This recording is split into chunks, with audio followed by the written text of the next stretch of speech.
Yes, hi. Good evening, everyone. This is Dr. Khan. I want to go ahead and welcome each and every one of you to my Facebook Live. It's been some time since I've done one, and welcome to all the new members. If you could just please kind of send me a text or a comment showing that basically you're able to hear me, and then I'll go ahead and get started. This is the first time I'm doing from my public Facebook page rather than from the Breast Implant Illness Support Group page, just so that I can have a larger target audience, which is what has been requested by a lot of my patients, my friends, just so that we can get the word out more. So if you could please kind of comment and let me know as to if you can hear me. Having seen this, I will go ahead and get started. Many welcome to the new members that have joined my support group webpage, which is the Breast Implant Illness Support Group by Shaher Khan. Again, my main purpose is to basically share with you and everyone else, including the patients, their significant others, my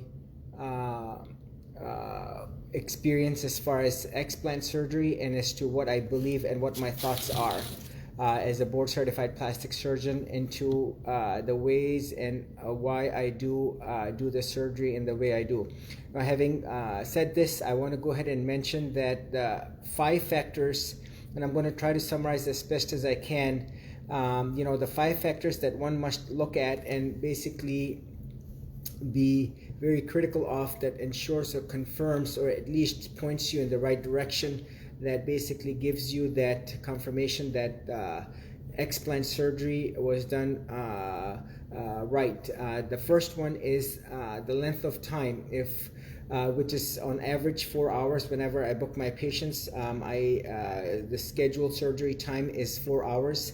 I find that's critical. This past Monday, 2 days ago, I didn't start my third case till 6:30 p.m., which basically highlights the first 2 cases that took relatively longer. And again, this was the extent and nature of the dissection that lasted the way it did, and hence whatever length of time is needed I take, because I don't want to rush the surgery. I want to take my time, and I want to do the proper dissection in the right plane, which is the avascular plane, such that the patient has less pain post-operatively, the patient has less bleeding, the preservation of the planes, the anatomy, such that the patient has a good bounce back. The other thing that is important to look at is the length of the incision. If the surgeon has an incision that is 2 or 3 or 4 centimeters, it is very hard to get a 500, 600 cc implant or even a 350 cc implant. So it's critical that the patients weigh in and see as to what the length of the incision is. It's many times, for example, with the saline implants, the implants are sometimes ruptured, so that once they deflate, the implant then can be pulled out through the very narrow incision, which is not the goal. The goal of the operation is to remove the entirety of the implant plus the capsule as one system, which is known as the en bloc method, without any breaks in the capsules preferably, or a 100% total capsulectomy. And essentially the length of the incision is determined by the size of the implant, and usually that is dictated by the diameter of the implant. And so for that reason, the diameter of the implant essentially dictates the length of the incision. Sometimes, for example, my very first case on this Monday, it was a ruptured implant on the right. I had to make my incision approximately 2 centimeters larger, so that would allow for me to dissect in the right plane and also allow for me good visualization, and especially in the upper part of the chest. So again, the first one is the length of time. Number 2 is the length of the incision. Number 3 is the pictures. You should get not only the pictures of the implant plus the capsule as one system on a table with the patient's initials plus the date, but also, more importantly, I say the pictures of the chest wall showing that it is minus the capsules, and that there is what would be native pec muscle major or and pec minor, and that there is no residual capsule remaining behind up to the length the very top aspect of the chest, showing clearly that the entire capsule has been removed. So pictures are key. Number 4, you want to go ahead and get the implants back. It is important for you to get the implants so that you can see that the implants were not ruptured, the implants were removed, what is the quality and consistency of the implants. Just within the last 1 month, I have had patients that have come where one set of implants was the Allergan, the other one was Mentor. One was supposedly supposed to be saline, and it turned out to be silicone, again to the patient's surprise. There was another patient I took care of from Washington State who had a set of implants that was not the same lot number as was stated on the card. So the patient and the size was also different. So it is important for one to get the implants back. And normally, even when I do operate at the hospital for some of the patients, especially with pacemakers or complex patients, it is important for the implants be returned. Grossly, the pathologist only looks at them, and one can work up with the committee at the hospital if there is a policy such that it basically allows for the implants to be returned to the patient, and this can be in a biohazard bag, and the patient certainly can handle them very gently in a sealed plastic bag. Remember, they were inside the patient's body. There is no reason why they cannot be held in the hand, especially with gloves. Number 5, it is critical that the reputation of the surgeon also be noted, be it on social media, by word of mouth, and the patient understands how the patient is going to be dealt with on the day of the surgery. Sometimes, I say if you were to go to 10 different explant specialists, you're going to find 10 different answers or variations. Sometimes the surgeons say, well, I'll decide in the operating room as to what if I can remove. The answer should be the 100-100-0 rule, which basically means that 100% of the capsule must be removed 100% of the time, preferably in the en bloc fashion, which is the entirety of the capsule and implant is removed as one system without any holes or breaks in the capsule. Preferably, or 100% total capsulectomy, where there might be, especially the dissection off of the rib might be challenging, but the entirety of the implant and the capsule must be removed as one system with 0% of the capsule remaining behind. This should be the form, the commitment, the determination by the surgeon on all the patients, because this is where the success and the good bounce back and the healthy recovery lies. So it is critical for this to be done in a very determined, standardized way, such that 100% of the capsule is removed 100% of the time, and not depending on how involved it is.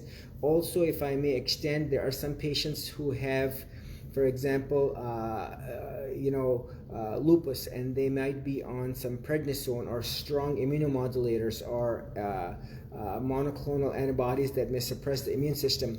They should not get compromised care. They should get the same surgery that the other patients, the younger patients, do, such that they basically bounce back in a healthy and same manner as the other younger, healthier patients, or patients who basically are not sick with another illness. For example, a patient came to me, she was on Coumadin, blood thinner.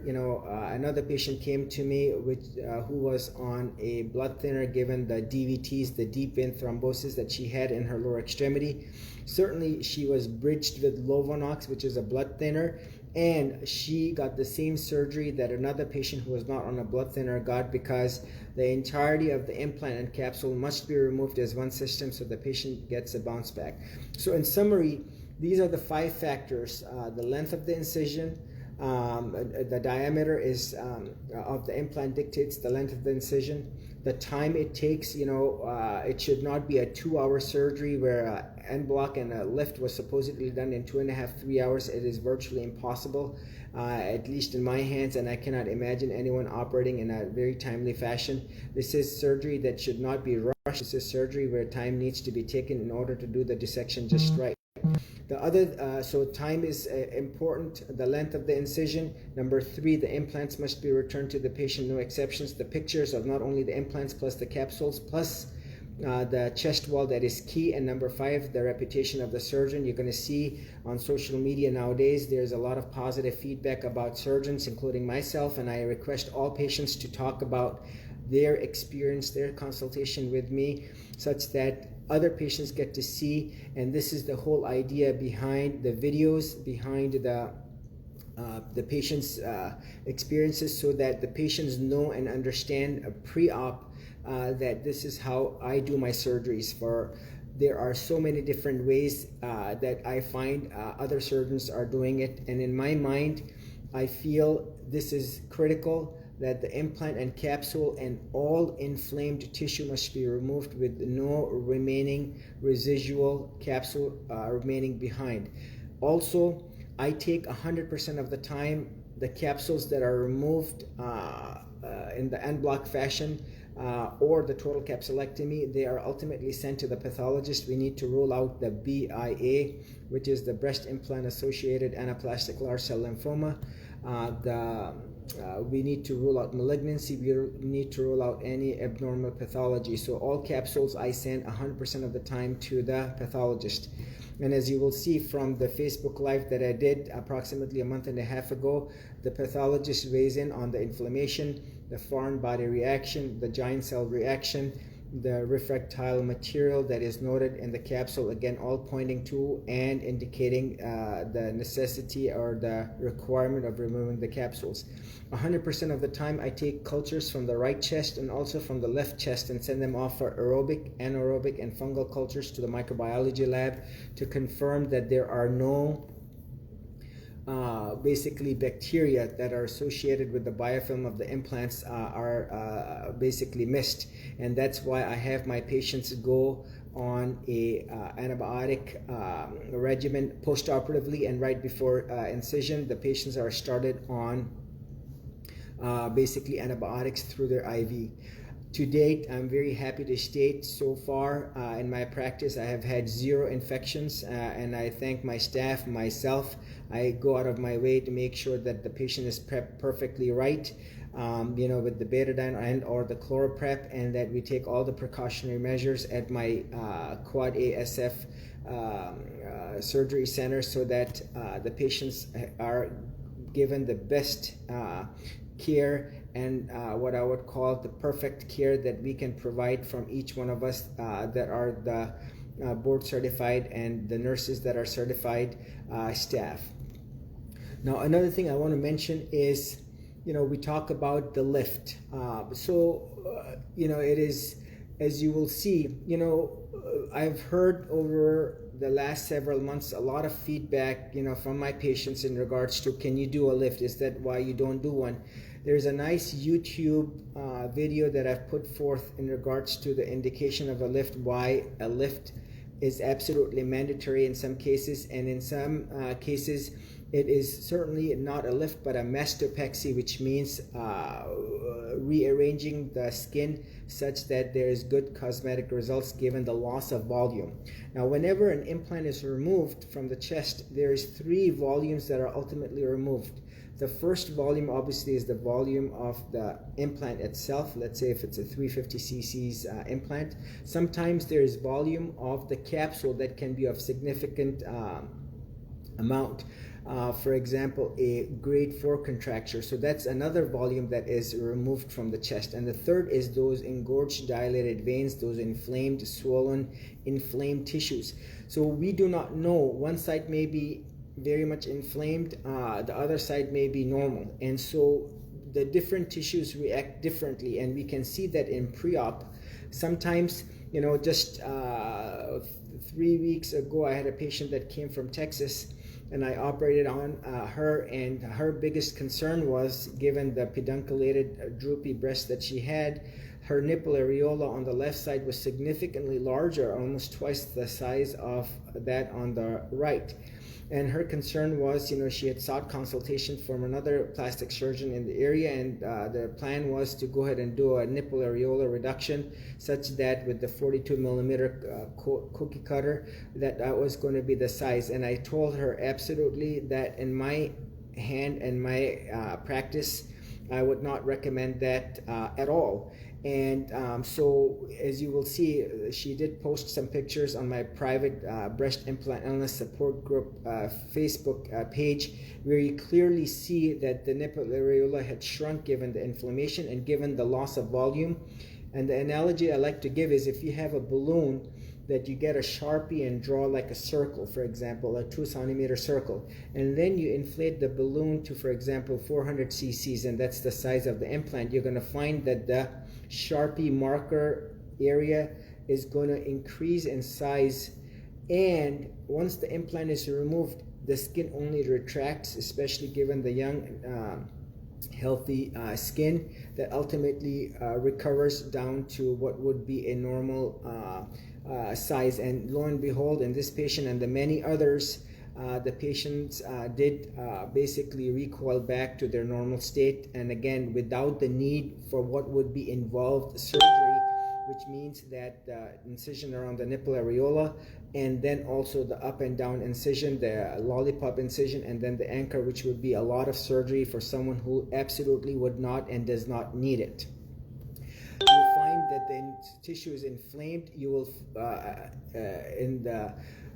as a burn surgeon and as a plastic surgeon, board certified in plastic surgery, the skin full thickness almost contracts almost 30 to 40%, depending on the natures, the genetics, the stresses, the smoking history, the ethnicity of the patient, the sun exposure, alcohol intake, amongst many others. So there are many variables that basically determine the recoil or the elasticity of the skin. And the majority of the patients in their 20s, 30s, 40s, and as you will see, the many patients that I've operated on in their mid-50s, they have not needed the lift.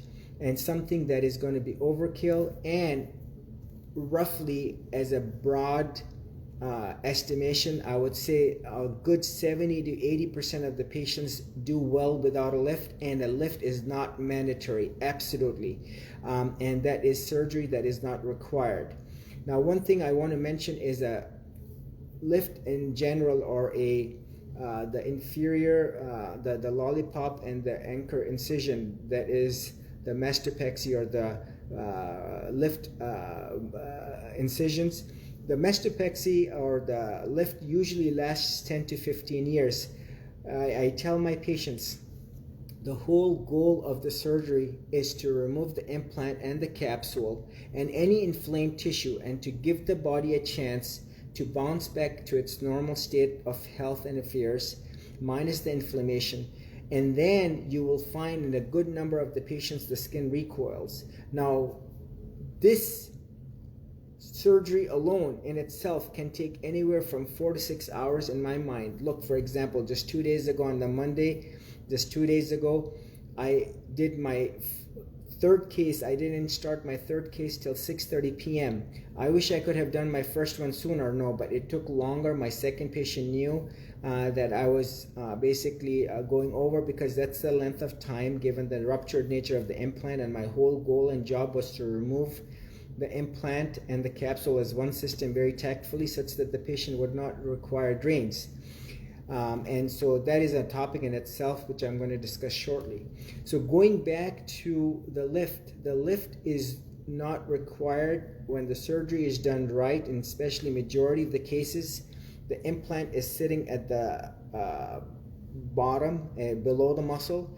At the top, you have the nipple areola, you have the breast tissue, you have the muscle, and then you have the implant. I make an incision at the inframammary fold, or the lower bottom part of the breast tissue.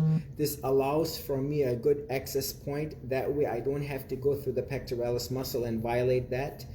And then I basically identify the capsule, and then dissect very carefully, meticulously in the avascular plane, such that it is essentially minimally blood loss, less than 5 to 7 cc's, and I'm able to remove the entire implant and the capsule as one system, preferably in the end block, and then I'm able to close without touching the breast tissue. And this is where the recoil occurs and the preservation of the breast tissue. is basically maintained, and the patient ends up getting a very good cosmetic result. Now, there are certainly some patients, for example, the 68-year-old or 60-year-old, a person who's on prednisone, or the large 800cc implants that are above the muscle with pedunculated tissue. Those are certainly patients where the mastopexy is going to be required for a good aesthetic result. Now, another point I want to bring up is the need for the drains. Now, when the surgery is done carefully in that avascular plane, the cutting into the muscle is essentially none. The dissection into the capsule is essentially none. It's that bloodless field. This allows for a better recovery, smoother recovery, less painful recovery, faster recovery, no need for the drains, and the patient's anatomic preservation of the breast tissue essentially allows for a very good aesthetic cosmetic result without the need for the drains, which them in itself are certainly mandatory in those cases where you have a ruptured implant. So for example, I've mentioned before in my Facebook lives, for example, the 81-year-old who was driving and then ended up having her car spin on a patch of ice and ended up in a ditch. The airbag blew off, and the next thing you know, it basically caused trauma to the chest, and she was on Coumadin, and now all of a sudden you have free-floating silicone within the chest cavity. Now that lady, 100%, the decision has been made. In majority of the cases where we have MRI evidence of a rupture, and I know that the implant is ruptured, there is extra capsular extravasation of the silicone. Even in those cases, I've been able to salvage very carefully, meticulously the entire end block, such that there is no spillage of the silicone within the chest, and as a result, the patient has minimal burden to the chest, and hence no need and no requirement for the drain. So I can count on my fingers maybe less than 5 times in the many patients that I've operated where I've inserted drains, and the drains is a rare phenomenon in my surgical practice. And essentially I can say with confidence that the ladies with the saline implants, essentially 99% or higher, that the drains are not going to be required, and that in only those rare circumstances where there's already free floating silicone have I had the need for placement of drains. So for example, this one case that I did that took me almost 6 hours this past Monday, 2 days ago, it was a ruptured implant on the right, known on the imaging. I did the left side first, then I proceeded with the right. That took literally forever. I was able to very carefully, meticulously dissect. It was the one area that was very tightly adherent to the rib, which is always the hardest part of the case. And I was very carefully able to tactfully remove the entire implant and capsule without any spillage of the silicone within the chest, and hence no need for the drain. Now, what I want to do is, I also want to talk about many of the other patients that I've managed, and again, it is sometimes, for me, and I look at a patient, for example, who has history of breast cancer on the right side, and she had a lumpectomy and radiation. This was then managed by the plastic surgeon with insertion of implants in an already radiated field approximately a year later with, believe it or not, fat grafting. Fat grafting is not a smart idea at the time of explant. Now, I want to go ahead and expand on it. If fat grafting to the face, for example, where you have the best perfusion or the blood flow, 1 or 2 cc's during the fat grafting to the face using the Coleman technique, where you have preservation and very delicate, gentle handling of the fat. Even in the best of the cases, 30 to 40% of the fat inevitably, unfortunately, still dies because that did not have the blood supply, even on the face. If the fat grafting is done to the chest, you're going to find that at least 40, 50, 60% of the fat, if not more, is going to unfortunately die. And then you're going to have these clumps of fat necrosis. You're going to have these irregularities. And on a patient who has cancer, this is not a smart idea, because when she does her self-monthly breast exam or mammograms on an annual basis, you're going to find these irregularities that are going to be picked up on the physical exam or on the mammogram, and that might lead to anxiety, unnecessary biopsies, and maybe missing breast cancer, which 1 out of 8 or 9 women, and unfortunately, that's the prevalence of breast cancer. So 1 out of 8 or 9 women are going to get breast cancer. So it's not a smart idea to do good fat grafting at the time of surgery, and especially in patients have had cancer on that site, and especially when they have had radiation, and we know you're basically setting them up for potential missing of breast cancer, infections, fat necrosis, amongst many other problems, including anxiety. Not only for the patient, but also for the doctor in regards to potential miss of what would be breast cancer. There are patients that I've managed where, the one implant was, believe it or not, saline on one side, there was silicone on the other.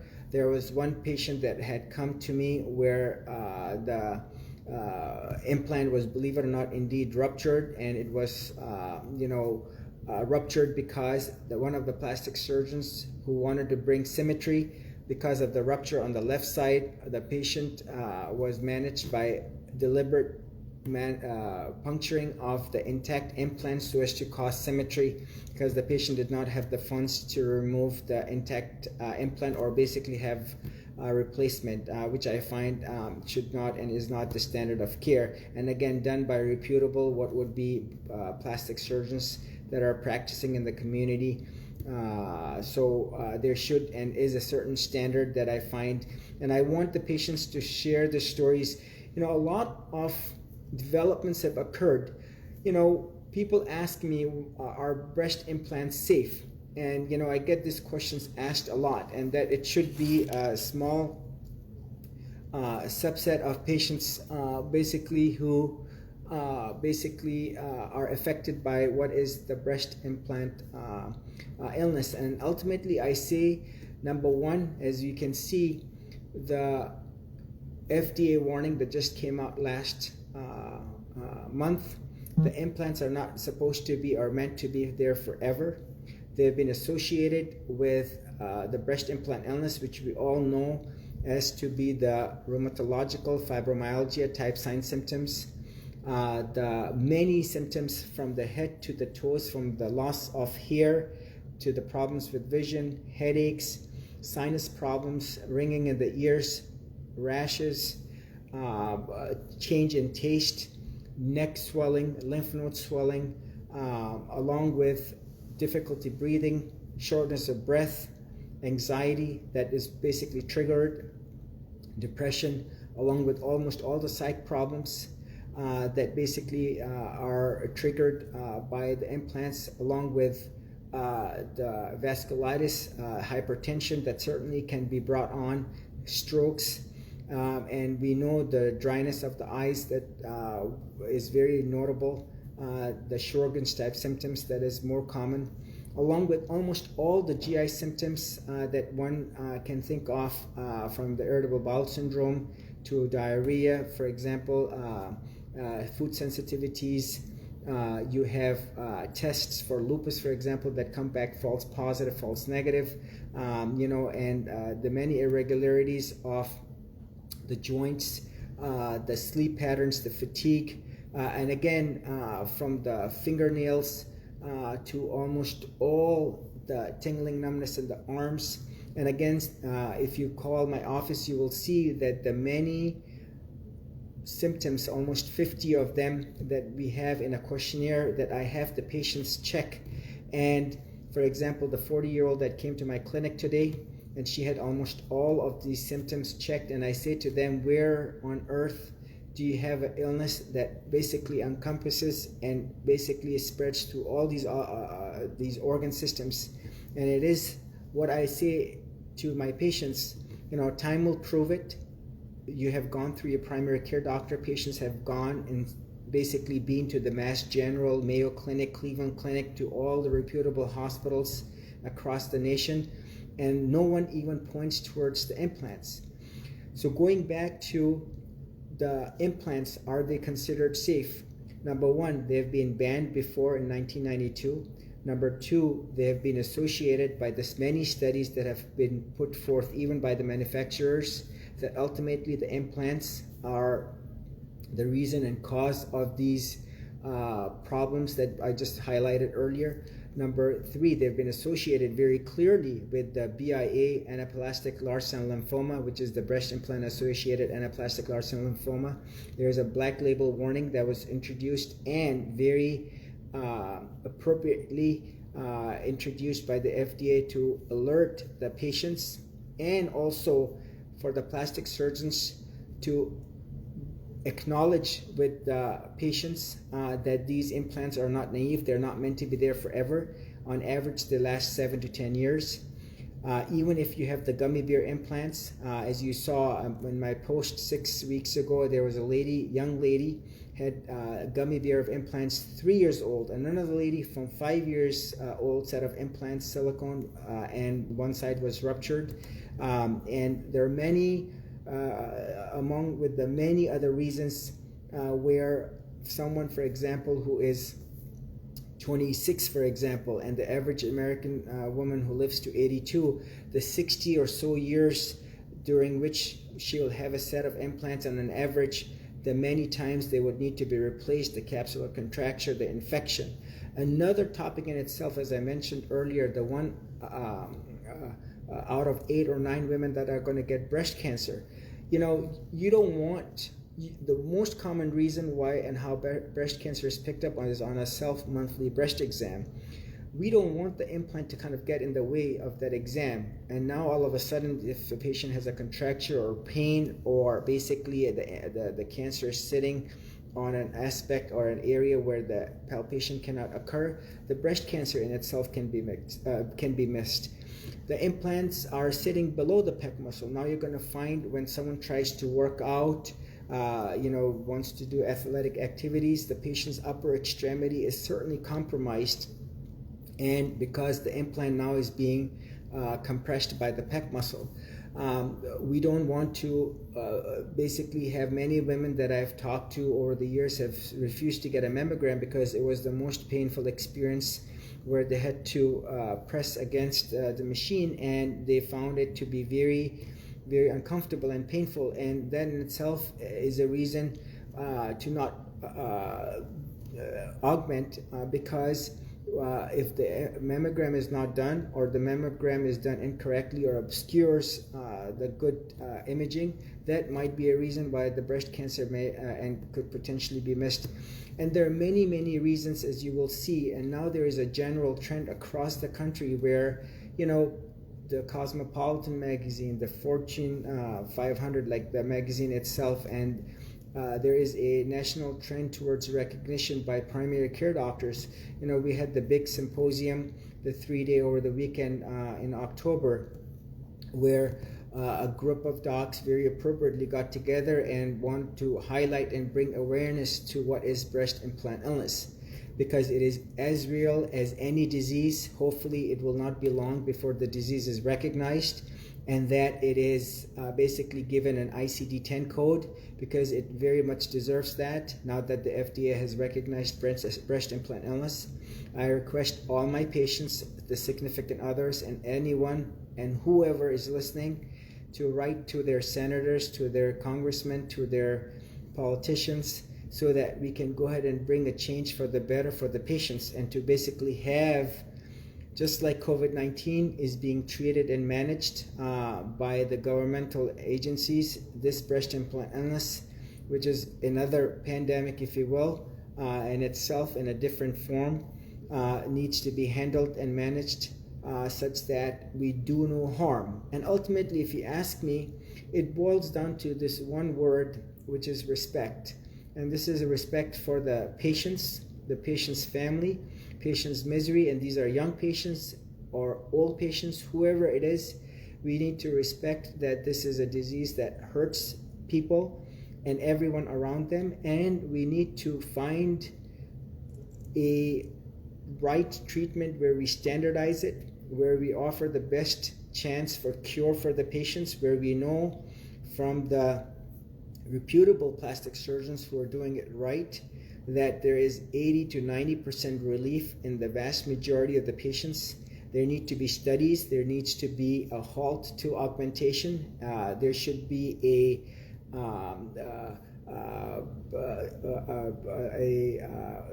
defined set of leadership where we basically educate the primary care doctors into what is breast implantillness, who still to this day unfortunately refuse to recognize it as an entity, or it's not even part of the equation, where we basically put forth a protocol as to how the surgery needs to be done and why it needs to be done in a very sophisticated way. One of my friends who's a plastic surgeon basically put forth, and told me, what are you doing, Khan? You're going to take videos, pictures from the operating room, and you're going to go ahead and put it for everyone to see, especially on YouTube and on Facebook Live now, that the first one that I've done a public session. And I said, what am I doing? All what I'm doing is I'm removing the implant and the capsule in a very tactful, safe, sophisticated, very detailed manner, such that I remove the entirety of the implant and the capsule such that no capsule remains behind. And he said, why do you have to remove the capsule? And I said, look, the capsules, we have the Facebook Live from the pathologist from approximately 6 weeks ago, who clearly said that with almost every capsule that he's looked at, there is inflammation, giant cell reaction. There is, in a good number of patients, refractile material that is consistent with silica, and this continues to trigger the immune response and hence burdens the patient, and now the patient's immune system is on overdrive.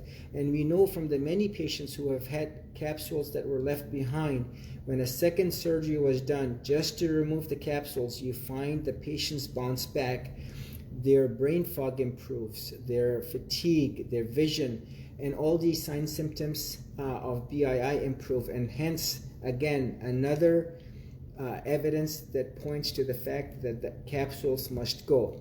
There need to be more studies that need to be done that looks at and confirms the capsule. And we know if someone has breast implant associated anaplastic large cell lymphoma, the surgeon is obligated, mandated to removing the entire capsule, because if the capsule is left behind, the cancer is left behind, and it is imperative to remove that burden, because we don't want the body to be burdened by the silica that will remain. And it's not only the silica, but it's the many heavy metals that are part of what is the composition of the breast implant. So going back to, and this is essentially, and this is what I told my friend who's a plastic surgeon, this is basically the indication to removing the entire implant and capsule as one system with no residual capsule or inflammation left behind, because we don't want to leave any of the burden behind. Now, having said this, another question that I get asked a lot is, will my insurance cover? Now, what happens is with the insurance, nowadays the insurances don't pay anything for they bundle. They don't even recognize en bloc or a total capsulectomy as part of the explant process. And then they literally, what they used to compensate before, it's only a fraction, and the majority of the burden is passed on to the patient.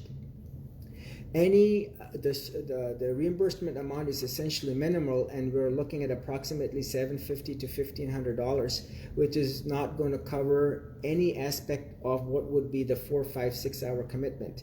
So if your plastic surgeon basically says, commits that I'm going to go ahead and go insurance based, I can assure you with 100% confidence that your capsules will be left behind, and that the post-operatively, the continued burden, the continued disturbance by the capsules, the residual capsules in which are the silica, will continue to hurt the body, and you will continue to exhibit maybe a good part of the symptoms, if not all, sometimes even worsened symptoms, of the BII, and the goal here is again to do the right surgery in the manner that is needed and required in order to remove the entire inflammatory burden. As you can imagine, when someone gets a vaccine, for example, this COVID-19 vaccine that eventually will come out, hopefully after a series of good trials, and not be rushed into mass production, the goal here is just a small amount will be enough for the body to trigger an immune response. And again, just like the capsules, just imagine if that silica is left behind, or the platinum and the other composition of what is the breast implant capsules, part of which leach into, you will see that in itself is enough for the body to be continued to be burdened and hence not bounce back the way we would want it to. Now what I want to do is I want to go ahead and I'm going to scroll up and I'm going to go ahead and start answering questions that you may have. I welcome each and every one. I see many of my friends. Tracy, Gary, good evening. She's a good friend of mine from Michigan, a wonderful lady. She's done so much for a lot of patients. She's a big advocate for breast implant illness, not only within the US and outside, and helped thousands of women through her noble work and time and effort. I see many of my patients are also watching. So, many patients ask me, if I do come to Michigan, what is the length of time? I always say, if you're coming from out of state, and a good number of patients do come, I say, plan on seeing me on a Monday, the day before. For example, if the surgery is on a Tuesday, I see you on a Monday. This is part of informed consent. I get to examine you. I always do a phone consultation. Sometimes it runs 25 minutes, sometimes an hour and a half. Sometimes I've done consultation 2 times, 3 times, and it becomes apparent after some time, the brain fog sometimes. The patients don't remember some of the conversations, and I always say 2 minds are better than 1. Come on the Monday, I get to see you, examine you, I write you the scripts, you get to see the facility. Then we have basically this is part of the informed consent, to have seen your surgeon the day before, or at least before the day of the surgery. On Tuesday, we proceed with the surgery. Now, on the day of the surgery, I can tell quite a lot as to how and what the post-operative course is going to be. And I take my notes. Smooth surgery involved, 6-hour surgery. And as you will see on my private Facebook page, there's patients where I've spent almost 6 hours. Some patients I've spent 3 hours. For example, one of this NBA player's wife, I spent basically the shortest period of time. It was above the muscle, very hard capsule, relatively thick, and this allowed for me, given her physique and the body habitus, for me to be able to remove it, and believe it or not, 2 hours. And I was surprised. That's the fastest I've done it. The longest has been 6.5 hours, and whatever length of time is required. And I say on that next day, I determine as to what the post-operative course is going to be. Now, once I've done the surgery on Tuesday, I wait and see how you're going to do. Normally, I have the patients come back, see me the next day, or I see them 2 or 3 days later.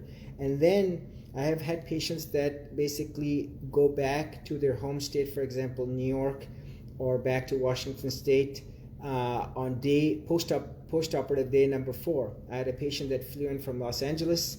She was on prednisone. She had 800cc implants. I had her stay 9 days because I wanted to make sure, given the significant extent of the dissection and her being on prednisone with the compromise of wound healing, that she was going to bounce back well. And this was my sixth sense and her comfort level before, I would have her go back.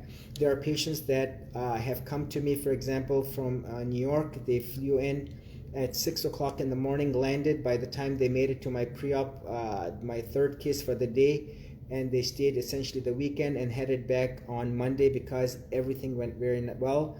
And she overall had a very nice bounce back, and there have been many patients that come in. So approximately plan on being here 5 to 7 days. I always say get travel insurance just in case you may have to change the plans. I don't necessarily let anyone go till I feel comfortable, till I feel reassured that everyone's going to do well. Another thing I want to talk about is, it is an important aspect. What are the risks for any surgery? And the risks for any surgery are bleeding, infection, hematoma, scar formation, acute on chronic scar, painful scar, reflex sympathetic dystrophy, asymmetry, along with what is a seroma, which is a collection of fluid that forms. I have had a total of 4 patients in the last 5 years that I can think of with confidence that have had seromas, and what I've done is, and this is developed day 14 or day basically 3 weeks out, where I have them go to an interventional radiologist at their local hospital, and I dictate, communicate, and basically essentially lead such that the seroma is drained in a very tactful way. And sometimes, you know, I direct them what to send this for because it is unusual. The other 3 patients that have had hematomas, which is a collection of blood that forms. One patient was within the 24 hours, which is a technical fault, number 1. The second patient, post-op day number 11, she was a nurse. She was relatively, and again, it's hard for me to say, but post-op day number 11, this was very likely related to what would be a muscle overexertion, maybe a twist or a turn in bed, but this was post-op day number 11. She had to get that hematoma evacuated. And then the third patient, post-op day number 9, she had a very nice dinner. The next morning when she got up, all of a sudden she had some fullness of the chest that basically led to a trip to the emergency room, and the hematoma has to be evacuated. A hematoma cannot be managed by placement of drains. It will basically need to be physically, surgically managed. And so I'm very happy to report now every surgery has its sets of complications. Certainly the explant surgery is very involved. If I have 100 of my plastic surgery colleagues board certified in plastic surgery by the ASPS, a good number of them would not want to do the operation because of the challenging nature, especially the dissection off of the ribs.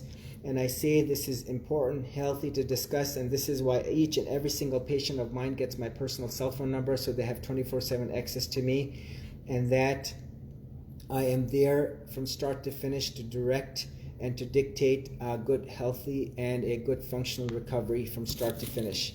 And as you join my private Facebook support group, you know, I have a whole series and host of patients, and thanks to my very nice patient who set the Facebook, you know, I consider myself old-fashioned.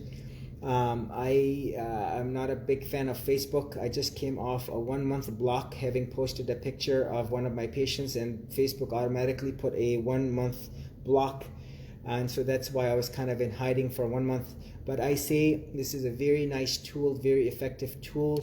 This is where I welcome each and every one of my patients, prospective patients, significant others who might be considering implants in their significant others. For example, young patients who might be considering implants, anyone for that matter. The sole purpose of my group is to raise awareness of what is breast implant illness, why it must be recognized, and why, hopefully, as you will see shortly, within a matter of years, hopefully months, the implants will be banned again a second time, and hopefully permanently, and that there will be no more suffering and ill that the patients have to experience unnecessarily. Now, 15, I see a patient asking 15 years ago, silicone submuscular double mastectomy, looking to remove, considering deep after removal. You say no, not to be done right away. So a deep flap is basically a deep inferior epigastric perforated flap, basically where the fat is taken from the belly and essentially transferred to another vessel, a branch, such that your own native tissue is utilized to reconstruct the chest. I say the goal of the surgery on the day that the explant is being done is to do the surgery right, to remove the entire capsule. That in itself is a 4-hour commitment. Once the healing has occurred, then on another day, basically going and getting the deep flap, which can be, believe it or not, as short as 6, 7, 8 hours, or as long as the 24 hours that I was involved with at one time. And so the microsurgical reconstruction is an involved operation, which is also replete with a series of, quote, flap failures, fat necrosis, among others, and one needs to kind of do their homework and see if this is a commitment that they want to make, and certainly a very relatively safe option for reconstruction of the chest, given the fact that this is the person's own native tissue. So I would say at least allowing for 9 months to a year for the skin to settle, and once that has done, a patient can be a good candidate for basically a deep microsurgical flap. What was the defining moment in your life that made you recognize that BII is an illness? So that's a very good question from one of my patients, and I apologize to her. You are in my schedule. I have been wanting to talk to you for the last week, and I've been so busy. So when I was a medical student, I was exposed to the implants for the first time. I had heard about it, obviously, growing up my whole life. And then when I was a surgical resident at Yale in New Haven, Connecticut, I basically saw and heard, and this is the time where the implants were banned, the silicone implants.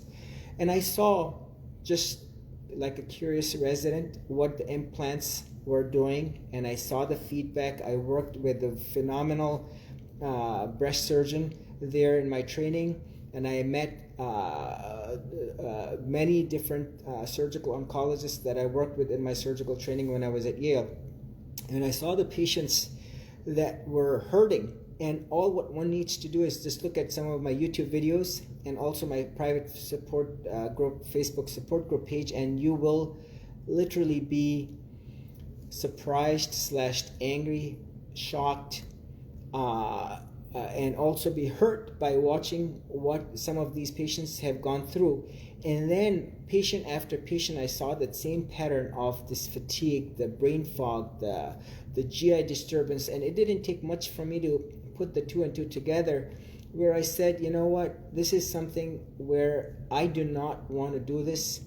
Plastic surgery, and then ultimately I ended up becoming a plastic surgeon. This is during my training. And I said, I don't want to do a surgery where 100% of the patients who have explanted with me, and we can have my patients respond, 100% of the patients that have explanted with me have said two things. Number one, they had wished they had never gotten the implants. Number two, they had wished they had gotten them out sooner so they could have gotten their life back. And I said to myself, amongst the many, many other reasons which I outlined earlier why implants are bad, I said, I'm not going to make a living out of hurting others. And plastic surgery has 3,000 operations, and I'm going to go and do what's physiologic, what is natural, like organic, healthy, and we're not going to alter the shape and physique and form at the cost of the health, because it didn't make sense to me, and I didn't want to, despite this being the most common private plastic surgeon's bread and butter case, in order to basically the number one procedure that's done by the plastic surgeons. And I felt that I could do a whole lot better, and I did hand surgery, skin cancer, lower extremity reconstruction, amongst the many aspects of what is plastic surgery, including burns. And I refused to augment for that reason, and I am very happy to state and honored to state that I've only augmented once in order to get board certified, which was in a cancer patient. Otherwise, I've only explanted, and I have never inserted any set of implants except for that in one patient in order to get board certified, because I just felt strongly from my heart I did not and I could not hurt someone. And then because I believed in my mind from what I saw personally with my own eyes, and I read and heard that this is something that is not safe, and we have to do better. And so that was basically my determination and my gut instinct, and it doesn't take much to reach that level. And this is why I say that hopefully this is something that we will recognize as we move forward more and more. Now, I want, I could have. So one of the other questions I guess asked a lot is, what is the recovery period like? Now, as you can imagine, when the implants are inserted, they're inserted vast majority of the times below the muscle. That is a relatively straightforward hour and a half max long operation and a good set of hands. Removing the implant certainly is a very challenging task. It's not easy. It is very involved.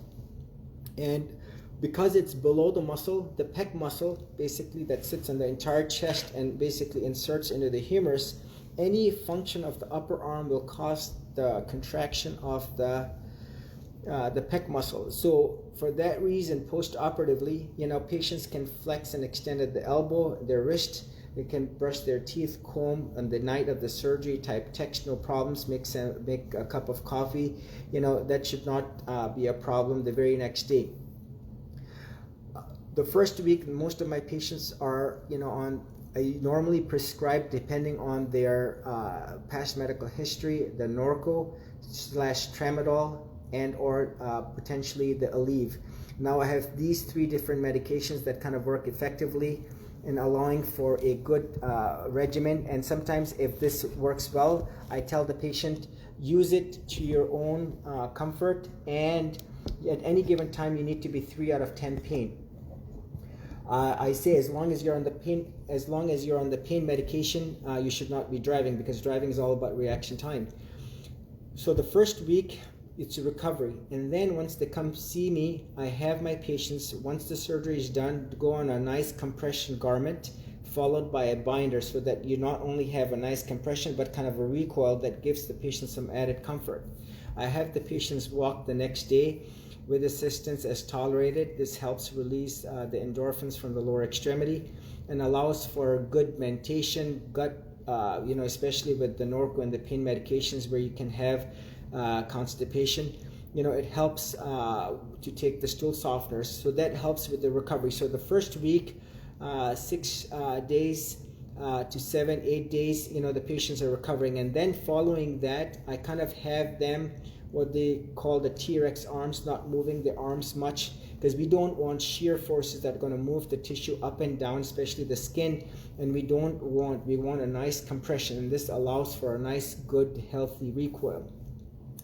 By 2 weeks, if the patients have a desk job, believe it or not, by day 6, 7, 8, 90% of my patients are driving, and that by 2 weeks, if they have a desk job, they're able to go back safely and in a very healthy way, because all what they're doing is what they would be doing at home. They can drive certainly, and they feel comfortable, and once they have the confidence and once they have the pain medications, they can certainly drive carefully. Then I allow for this recovery period, which can be anywhere from 4 to 6 weeks. And then at the 6-week mark, I have the patients kind of get 3 to 5 pound weights and not only build the pec major, pec minor, serratus, latissimus, deltoid, so that they now get their upper extremity function back and their strength back, and so that they're not going to be putting any strain or any spasms of their pectoralis muscle, which sits on the upper entire aspect of the chest. So that's usually what is the recovery period like. And most of my patients, as you will see, have access to my phone. I'm able to direct their care very accordingly. For example, if someone has a yeast infection, I can call in the diflucan, for example, or if someone has a binder that might be too tight, I might direct them accordingly. And overall, most of the patients overall will do well.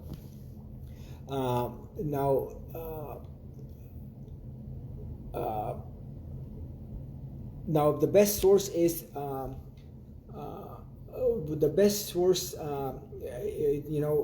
to my website. What I want the patients to do is, this is part of the informed consent, go to my YouTube videos, go to my private the Facebook support group, and then I want you to go ahead and learn as to why and how I do it. The first order of business here is to recognize it as an entity, and then to offer the relief that one needs, such that they have a good and healthy bounce back, and that they have a good functional recovery once the burden is removed. I use all dissolvable suture. Usually it's the 3O monocryl as the deepest layer, followed by double layer of 4O monocryl, which is all dissolvable suture for a nice aesthetic complex closure. And then, we don't have to worry about removal. The suture in itself dissolves over the next several months. I always have the patients massage the incisions, and not only the incisions, but the skin on the chest, which helps moisturize. When you massage the incisions, it helps do three things. Number one, it helps calm those nerves down which were cut. These are the microscopic nerves, so that the incisional scar is not painful. And it takes up to, believe it or not, 1 year, just like any incision, for it to settle. The second thing, what it does is the massaging causes nerves to come in an orderly fashion towards the surface, such that you have nice fine sensation to not only the incision, but all the inflamed area on the chest, which was under stretch. And number three, we as plastic surgeons close in an inverted way, such that when it settles over the next several months, you're going to find that this collagen lays down nicely, such that it's nice and smooth, and you have a scar that's going to be very aesthetically pleasing to the touch and also to the eye. And so basically, this is, again, part of the informed consent. I say to the patients, do your homework. The best resource is to talk to the other patients who have gone through the procedure, to relate to the other patients, to always be kind of the devil's advocate and ask as to why, question, be assertive, talk to your local plastic surgeons and learn and see how and why they do what they do. I got trained, and believe it or not, you'll be surprised how many end blocks did I do in my training, and I say 0. This is something that I am very happy to report that I basically spent my entire career removing implants, and now just a little bit over a year and a half ago or so, I just came out and I started openly discussing and expressing my views on what I consider would be breast implant illness, and how I feel in my mind, given my training as a board-certified general surgeon and a board-certified plastic surgeon, having an expertise in burns as well, as to what is the best and the ideal way to go ahead and to remove. Now, having said this, I'm going to go ahead and do another, I request the patients to go look at the Facebook Live that I had with Dr. Atul Mehta, who is a pulmonologist, the king of pulmonology out of the Cleveland Clinic, where we had a very nice, interesting discussion in regards to saline implants and how the silicone had given the paper that he wrote, biopsy proven evidence of silicone within the lung parenchyma that was picked up on a patient who had series of shortness of breaths, along with histologic evidence, electron microscopy, and also energy dispersive x-rays that concluded definitively with absolute confirmation that this was the silicone that had made it from the saline implant that was above the ribs, ultimately through the blood into the lungs. And this is what we know as breast implant illness, and how it triggers the breast implant illness. I also request my listeners and my viewers to look at the Facebook Live that I did with Dr. Mowers approximately 6 weeks ago, where we had a board certified, where we had a pathologist who basically concluded histologic evidence as far as what is noted in the capsules and how the capsules are processed. We have a whole series of papers, articles, journals, patients' experiences, patient testimonials. We have a whole series of feedback from my patients as to what and how their journey was in regards to explantation, and how they are now, what their post-operative courses have been, 1 year out, 1 month out, 1 day out. We have patients share their post-operative pictures right from the recovery, where they have the ruptured implant with no drains. We have patients expressing how driving home from Novi, Michigan, where I am, to Columbus, Ohio, and the nurse is stating that she can read much clearly high definition compared to what her vision was before. And again, all what are the hallmarks of breast implant illness. I hope to be continuing on these Facebook Lives. We have Alicia.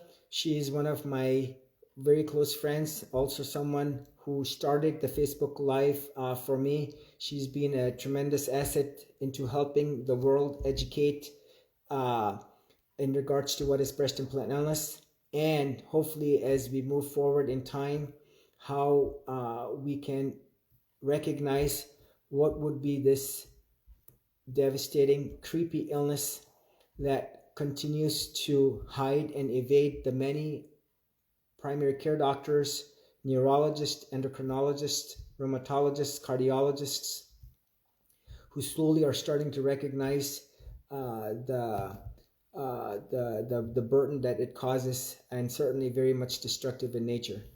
Again, thank you very much for watching. Hopefully you found this informative. Please share this. This is my first public Facebook session. I hope to have a lot more of these where I can share my experience, my practice, such that we can improve the quality of life for the many patients, and not only the patients, but the lives of many and everyone who are around them. With that said, I wish you and everyone else listening the very best over the next several weeks and months as we fight COVID. And again, stay safe, be careful. We have Thanksgiving coming up, and I say the best way to tell your family member, your loved one, you love them, is by staying home, because that's the best way we can stop the spread and hopefully contain this and have this behind us soon. Having said this, wish you everyone a good night. Take care. Thank you very much. This is Dr. Khan from Novi, Michigan. Have a good night. Bye-bye.